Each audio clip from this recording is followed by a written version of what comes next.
Hello, I'm Megan with Efficient Earthling. We're here at Gardopia Gardens today to talk about how to compost using spent mushroom blocks. Okay, so here we have Gardopia's compost pile. It's a very dry pile. They've been watering it, but it really hasn't broken down much in the course of a couple of years. So we're going to amend this compost pile today by adding some spent mushroom blocks to increase the moisture content. It's important whenever you're composting with mushroom blocks to make layers.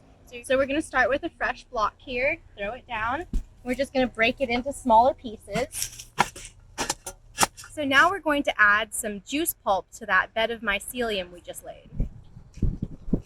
So next we're going to add the coffee grounds. Coffee grounds help with the smell. It is nitrogen rich, so it is considered a green. Okay, the next layer we're going to add is going to be eggshells. Eggshells are rich in calcium and potassium. They're not considered a brown or a green since they're a mineral. Nice. There we go. And then we'll do some more juice pulp on top of that.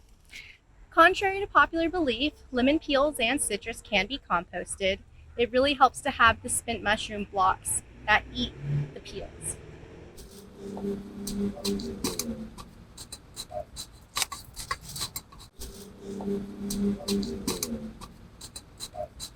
So in order to aerate it, you're just going to grab a piece and then flip it. It's easier to use a bigger shovel so you can pick up more, but you're just going to keep on flipping it.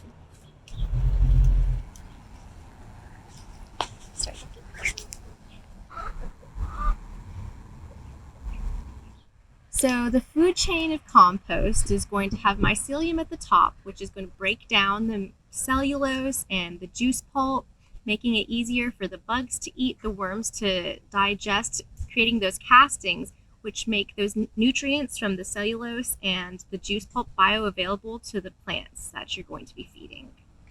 So the worms and the bugs really love the mycelium because it retains a lot of moisture and it provides a food source for them. One of the bugs that you're going to find in your compost pile are going to be these larvae here.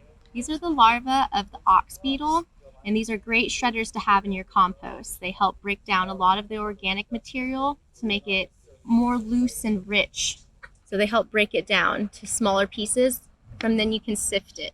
So the signs of a healthy compost pile are going to have tons of worms. The moisture-rich mycelium really creates a great environment for these worms.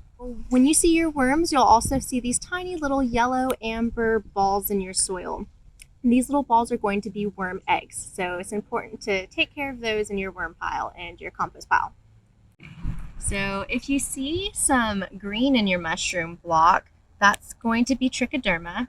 Make sure whenever you're opening the bag to put a mask on because the spores are released very easily. Trichoderma helps with root health in your garden, so it helps combat bad fungi, and it is good fungi that helps with the bad fungi. Okay, so now you have everything you need to start composting with your mushroom blocks and make a beautiful compost. Thank you for tuning in. Once again, I'm Megan from Efficient Earthling. Please follow for more.